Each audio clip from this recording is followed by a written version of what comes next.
libertad. Un pueblo grande viene ya.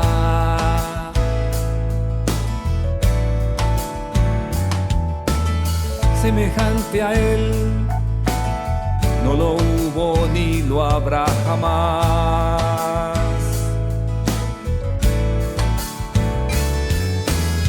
Ya está formándose por él, ya está llenándose de él y saldrá a mostrar que el rey viene ya. Viene ya, el rey viene ya.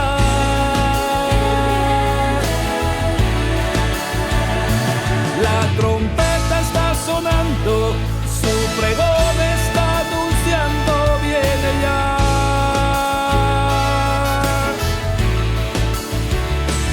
Viene ya,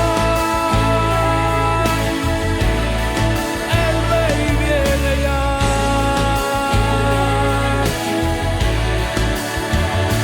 Sobre mí está cabalgando, sobre ti manifestando su poder, su gloria y su amor.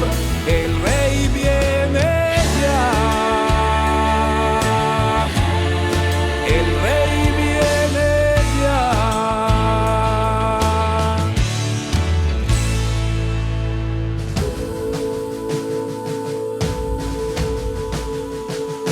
Para la libertad, un pueblo grande viene ya.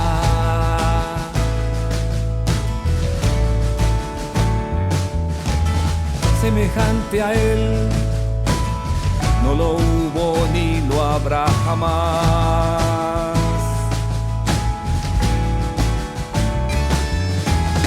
Ya está formándose por él,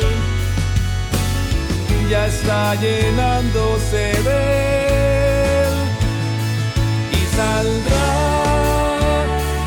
a mostrar que el rey viene ya. Viene ya, el rey viene ya.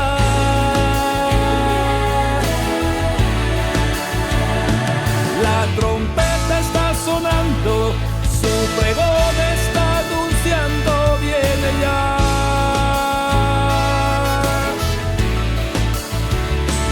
Viene ya, el rey viene ya.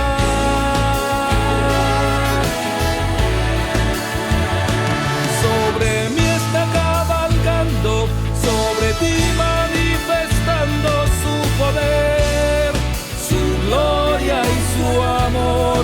El rey viene ya. El rey viene ya.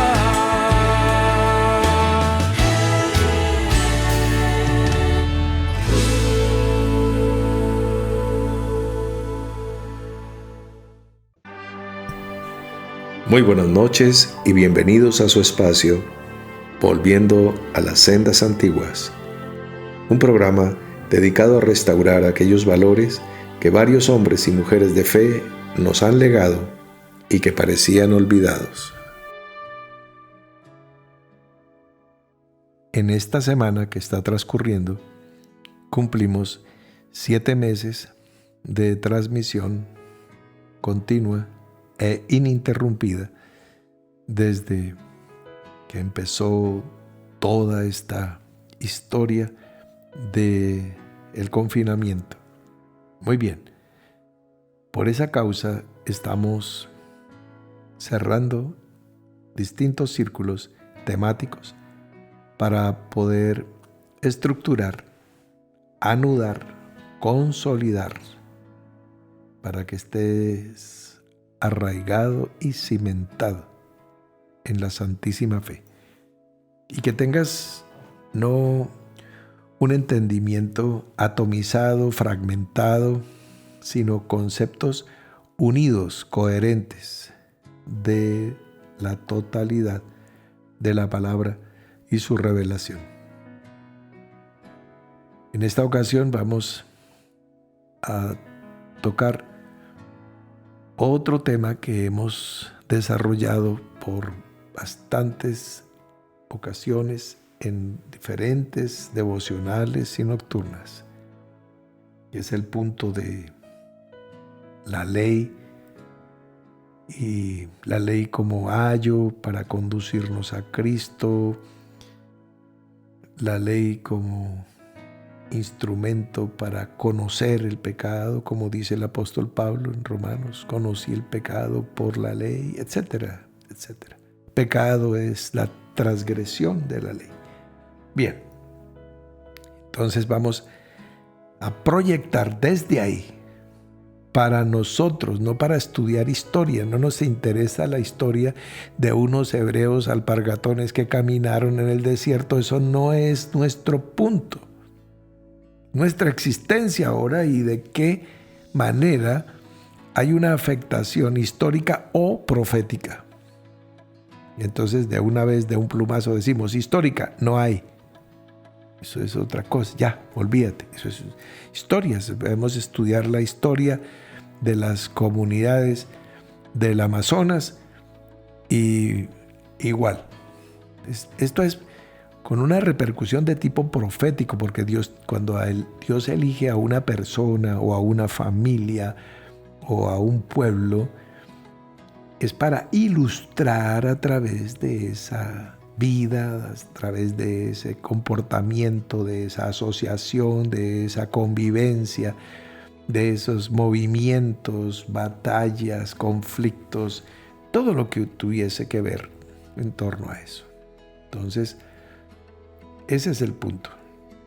De resto sería, pues, como los Gálatas, tratar de meternos disfrazarnos, meternos en un costal donde nadie nos ha invitado y mandarnos circuncidar y colocarnos bajo la ley. Y como está escrito, pues de la gracia habéis caído los que buscáis justificaros por la ley, aunque se autojustifican por la ley. Muy bien.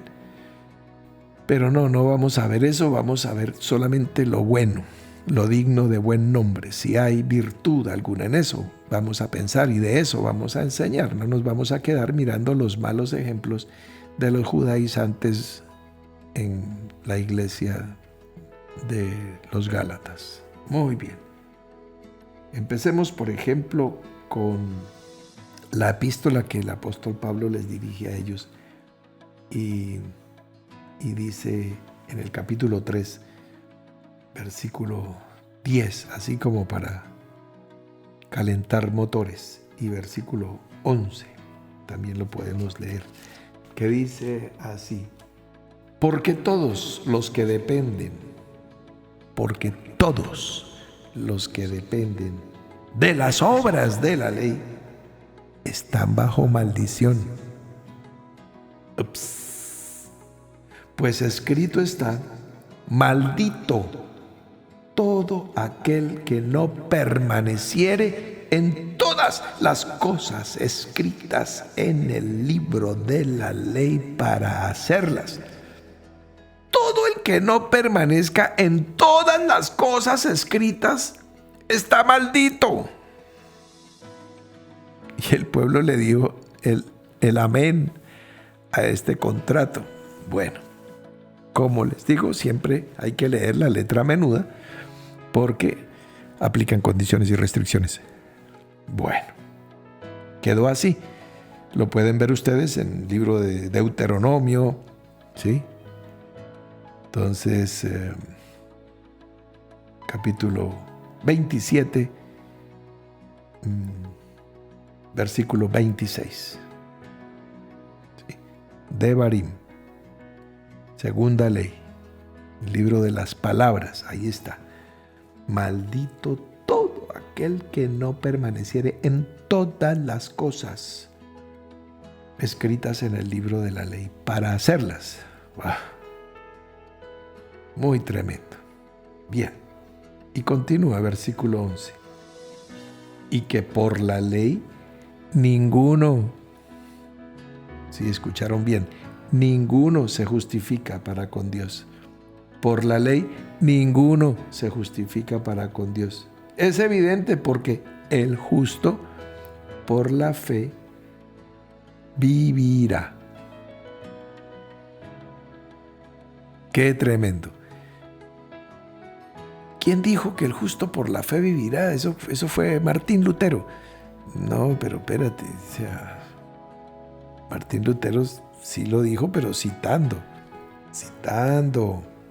Eso lo encontramos, claro, nosotros lo encontramos en el Nuevo Pacto, en las escrituras griegas, en la epístola a los Hebreos, por ejemplo, en el capítulo 10, el justo vivirá por fe, y si retrocedieres no agradará a mi alma.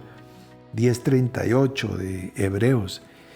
Pero eso es muy nuevo, esto de Hebreos no tiene sino 2000 años.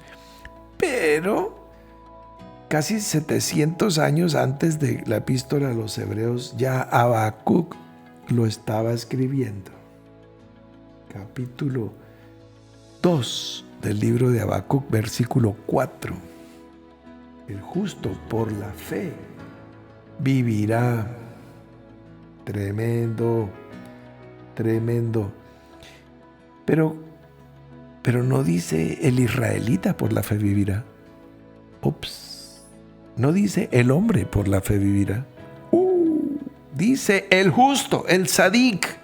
¿Cómo alcanzar entonces la condición de justo? Por la justificación. Pero la ley es justa pero no justifica, santa pero no santifica, perfecta pero no perfecciona. Espérate. Aquí hay algo muy puntual, y es que lo podemos encontrar o deducir de lo que dice el Señor Jesucristo y algunos de sus apóstoles, como Juan, cuando dice, bueno, el mandamiento nuevo. Sí, el mandamiento nuevo, porque estamos en la nueva creación, cielos nuevos, tierra nueva, nuevo, todas las cosas son hechas nuevas porque estamos en Cristo. ¿Cuál es el nuevo mandamiento? El que habéis oído desde el principio. ¿Pero cómo así? ¿Pero no era nuevo? Sí, claro, porque lo importante es que sea nuevo para ti. Cuando un devocional, una nocturna, yo estoy trayendo una palabra y yo leo los chats o hablo con amigos y compañeros del caminar, del trasegar espiritual. Y me dicen, tremendo, hermano, esa palabra. Qué revelación, nunca la había oído. Bendito Dios. Es una palabra nueva. ¿Para quién? Para el hermano o hermana que la está escuchando.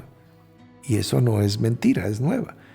Pero es la otra verdad, o la otra parte de la verdad, es la misma palabra que ha estado viniendo, pero llega el momento en que se oye. Es a partir de que se oye, pues es nueva, antes no. En esta semana cumplo mis 44 añitos de mi caminar en este camino de vida. Haremos el gran plan de la unidad. Entonces aparece Dios en mi vida. ¡Wow! Entonces Dios tiene 44 años. Para mi ignorancia, pero Dios existía antes, cuando yo estaba muerto en mis delitos y pecados, cuando yo estaba en la noche, en la oscuridad, en la ignorancia. Dios existía, el Dios de amor, el Dios que es luz, existía. Mi entendimiento no existía. ¿Ves? Pero mi entendimiento no es lo que le da existencia a Dios. Le da existencia para mí. Entonces ahora digo, wow, Jesús, esa es una verdad ahora revelada a mi vida. Y para mí tiene esos años. Pero entiendo que antes de yo entender, pues el que dijo yo soy el que soy, ya era. Antes que Abraham fuese, ya era. Antes que Adán terrenal fuese, ya era. Muy bien. Entonces, en una ocasión, Jesús está trayendo una palabra y es una palabra muy, muy, muy fuerte. Está diciéndoles a los escribas y fariseos, a los religiosos profesionales, les dice hipócritas, porque cerráis el reino de los cielos delante de los hombres, pues ni entráis vosotros, ni dejáis entrar a los que están entrando. Devoráis las casas de las viudas y como pretexto hacéis largas oraciones. Por esto recibiréis mayor condenación. Porque pues van a recibir condenación, pero como añaden mal sobre mal, entonces por esto recorréis mar y tierra para hacer un prosélito, y una vez hecho lo hacéis 2 veces más hijo del infierno que vosotros. Ay de vosotros, guías ciegos, que decís, si alguno jura por el templo, no es nada, pero si alguno jura por el oro del templo, es deudor. Insensatos y ciegos. ¿Cuál es mayor, el oro o el templo? ¿Qué es lo que santifica el oro? No, es que no la cogen, no la cogieron y no la cogerán. Necios y ciegos. ¿Cuál es mayor, la ofrenda o el altar que santifica la ofrenda? Pues el que jura por el altar, jura por él y por todo lo que está sobre él. Y el que jura por el templo, jura por él y por el que lo habita. Y el que jura por el cielo, jura por el trono de Dios y por aquel que está sentado en él. Ahora pongan atención lo que va a decir aquí Jesús. ¡Ay de vosotros, escribas y fariseos, hipócritas! Porque diezmáis la menta y el eneldo y el comino, y dejáis lo más importante de la ley. ¿Sí escucharon? Lo más importante de la ley: la justicia, la misericordia y la fe. Esto era necesario hacer. ¿Qué? Pues diezmar los productos agrícolas como la menta, o el eneldo o el comino. Sí. Esto era necesario hacer, sin dejar de hacer aquello.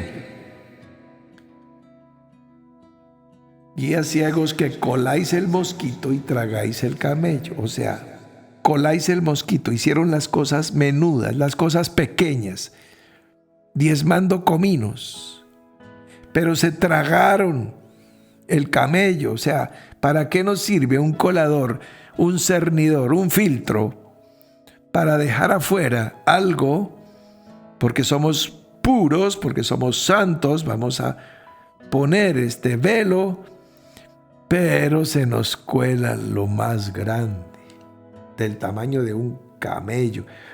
Le decía yo al hermano Eric que me fascina leer siempre, releer las palabras del Señor Jesús, las pocas palabras que nos han llegado a través de los textos de las Escrituras, porque aprendo de ellas cada día.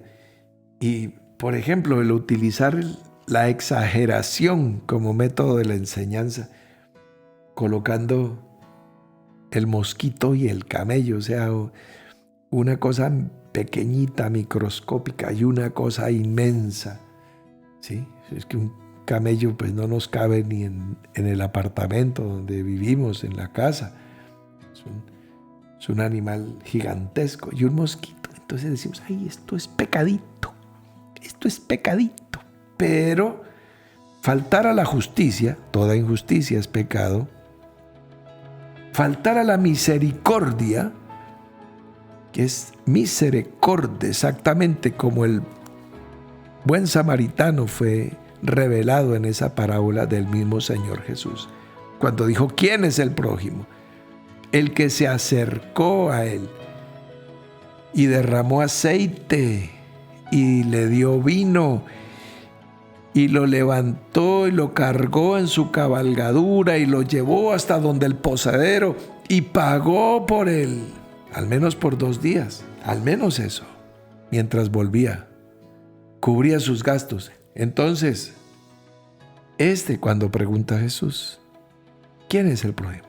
Ese es el que tiene el corazón hacia el que está en necesidad, al que tiene hambre y se le da de comer, al que tiene sed y se le da de beber, al que está desnudo y se le viste. Ahí, ¿ves? Entonces ese es el amor al prójimo, sin el cual pues es imposible pasar al siguiente peldaño.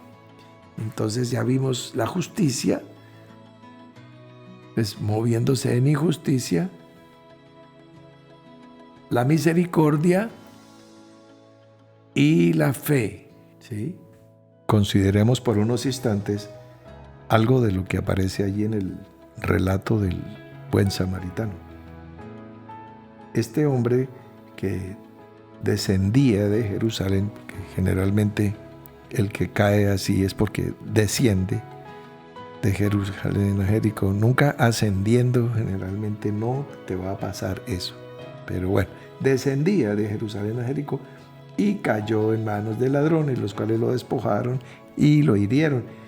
Entonces dice que también descendió un sacerdote por aquel camino y viéndolo pasó de largo. Asimismo un levita, llegando cerca de aquel lugar y viéndole pasó de largo. Un sacerdote y un levita. ¿Ves? Las personas que están dedicadas al servicio, al ministerio, al altar, al templo, al tabernáculo, las personas de oficio religiosas, ¿sí? De profesión, ¿sí? 2 reverendos hermanos. Muy bien. Pero, me gusta muchísimo ese pero pasó un samaritano que iba de camino. Él no va descendiendo, ¿sí? Iba de camino. Vino cerca de él y viéndole fue movido a misericordia. Recuerdan que Jesús les dijo a los hipócritas fariseos que habían dejado 3 cosas: la justicia, la misericordia y la fe. Este hombre fue movido a misericordia. Vendó sus heridas, les echó aceite, les dio vino poniéndolo en la cabalgadura, lo llevó al mesón, al Sheraton, y cuidó de él. Y al otro día, al partir, le dio 2 denarios al posadero o al mesonero, como se quiera. Y le dijo: cuídame, y todo lo que gastes de más, yo te lo pagaré cuando regrese. Entonces es interesante porque tiene una promesa de que va a regresar, como el Señor. Coge a la persona que está en el estado de postración, como te recogió a ti o a mí. Bueno, yo aseguro a mí. De pronto tú no tienes conciencia de que estabas allí tirado a la orilla del camino, pero yo sí. Y el aceite y el vino derramó, como dice esa canción. El aceite y el vino derramó, con lo cual a mi alma consoló. Me vio herido y casi muerto en el camino a Jericó. El aceite y el vino derramó. Así estaba yo, tirado ahí. Claro, yo me sentía saludable y rozagante, pero mi condición espiritual era una postración, una miseria. Y el Señor se acerca a mí. La misericordia de Dios llega a mi vida y paga un precio y deja todo cubierto. 2 denarios. Ya sabemos que un denario nos habla del pago del trabajo de un día.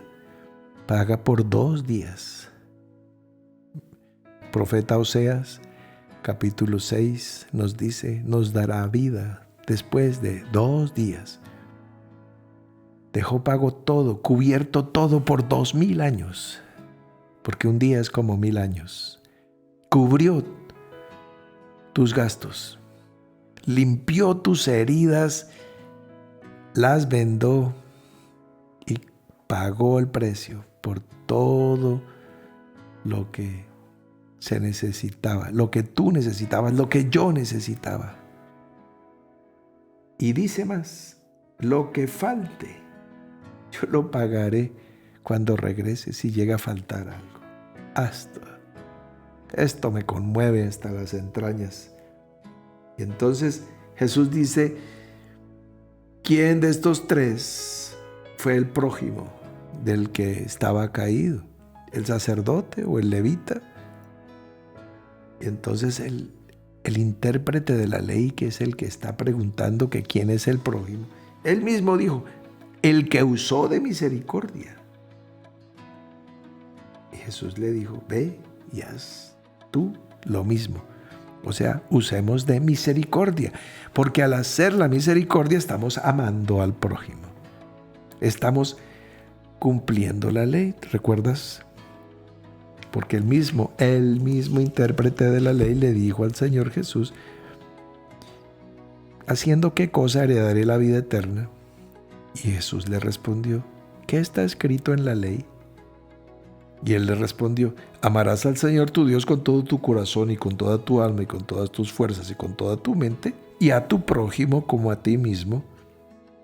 Y Jesús le dijo, bien has respondido, haz esto y vivirás. Pero como siempre quieren buscarle otra pata a los gatos, entonces, queriendo justificarse a sí mismo, dijo, ¿y quién es mi prójimo? ¿Ves? Ahí está. Entonces, en la ley está desde el principio que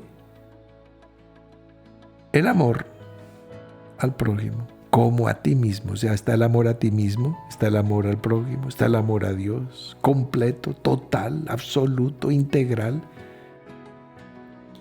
¿Por qué? ¿Por qué no se podía justificar? Porque los hombres dejaron lo más importante de la ley, se pusieron a colar mosquitos, tragándose los camellos, dejaron por fuera la justicia, la misericordia y la fe. Hebreos capítulo 11 nos muestra cuánta gente entró por la fe. ¿Ves? Pero un capítulo antes, en el capítulo 10 de Hebreos, nos dice, no perdáis, pues, vuestra confianza, que tiene grande galardón, porque os es necesaria la paciencia, para que habiendo hecho la voluntad de Dios, obtengáis la promesa. ¿Ves? Se necesita hacer la voluntad de Dios y esperar. Tú trabajas en una empresa, en una oficina, en cualquier cargo, trabajas y esperas que te paguen. No dices, bueno, págueme y yo trabajo. No funciona así.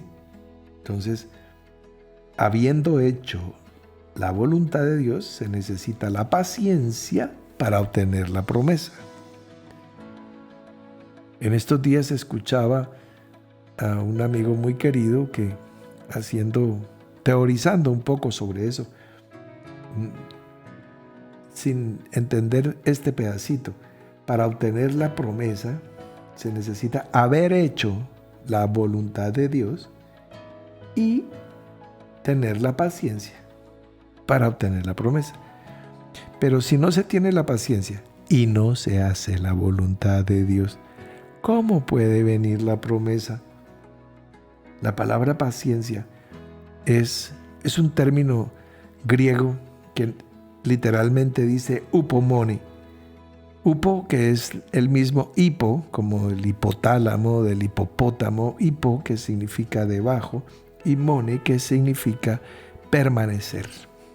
O sea, significa que estás inconmovible, irremovible, que tienes una decisión tomada y que estás firme ahí, a pesar de o por debajo de las circunstancias que puedan ponerse problemáticas, conflictivas, candentes, a pesar de que haya COVID-19, que haya crisis económica, que haya deslealtades, a pesar de lo que sea, tú tienes la paciencia. Dice, aunque Él me mate, en Él esperaré. Ese es el upomone. Esperar. Te colocas debajo de esa circunstancia, no hay problema. No hay problema porque has decidido. Es una decisión. Aquí va otro corito antiguo que dice, he decidido seguir a Cristo.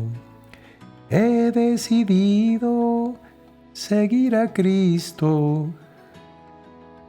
La letra es muy variada. La tercera línea dice, he decidido seguir a Cristo. Sin retornar, sin retornar. Entonces, tal vez por eso esos coritos calaban profundo, porque pues se repetían, ¿no? Hasta que quizás, pero no sé si se haya entendido el mensaje. He decidido, es una decisión, es una convicción profunda. Tengo cimentación, tengo raíces, aquí no me mueve un vendaval, un temporal, una tempestad. Como dicen mis amados en Villa Olímpica, llueva, truene o relampaguee, aquí estoy, firme en la presencia del Señor. Esa es la fe. El justo por la fe vivirá. Esto es lo que estamos anunciando. Como pueden darse cuenta, este es un tema de mucha profundidad y muy, muy apasionante. De todas maneras, el apóstol Pablo, antes de concluir su epístola a los Gálatas insensatos, les dice y nos dice, capítulo 5, versículo 18, pero si sois guiados por el Espíritu, no estáis bajo la ley. Yo no sé si esto es promesa, refrigerio, bendición, consolación. Esto es vida nueva. Si somos guiados por el Espíritu, no estamos bajo la ley. Bien, por supuesto que en estos minutos no vamos a concluir un tema de tanta profundidad, pero sí podemos saber que hemos avanzado buenos y firmes pasos. Mis amados, una feliz noche. Mañana nos vemos nuevamente y seguimos ahondando y seguimos cerrando círculos de la palabra para consolidar todo lo que Dios está estableciendo y fundamentando en tu vida. Feliz noche.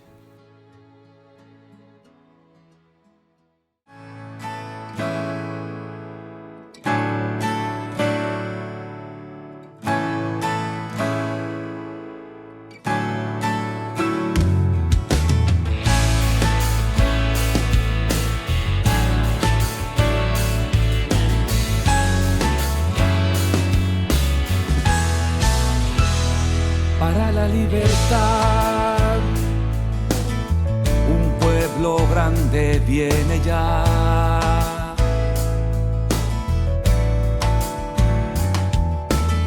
Semejante a él no lo hubo ni lo habrá jamás.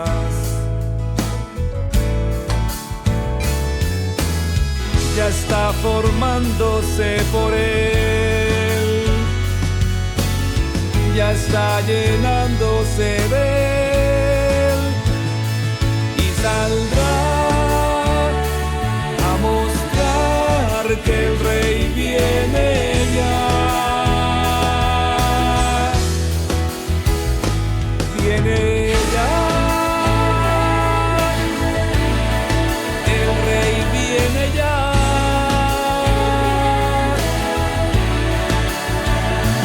La trompeta está sonando, su pregón está anunciando, viene ya.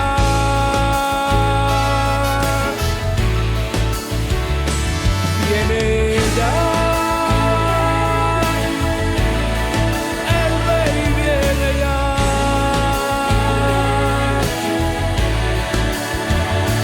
Sobre mí está cabalgando, sobre ti manifestando su poder, su gloria y su amor. El Rey viene ya. El Rey viene ya.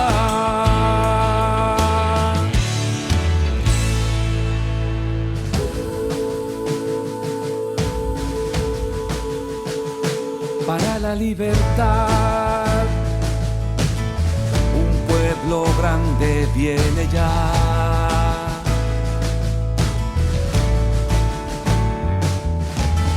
Semejante a él no lo hubo ni lo habrá jamás.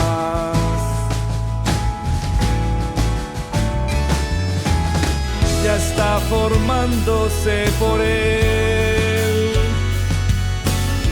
ya está llenándose de él y saldrá a mostrar que el Rey viene ya.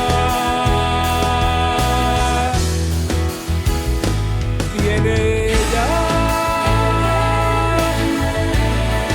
el Rey viene ya.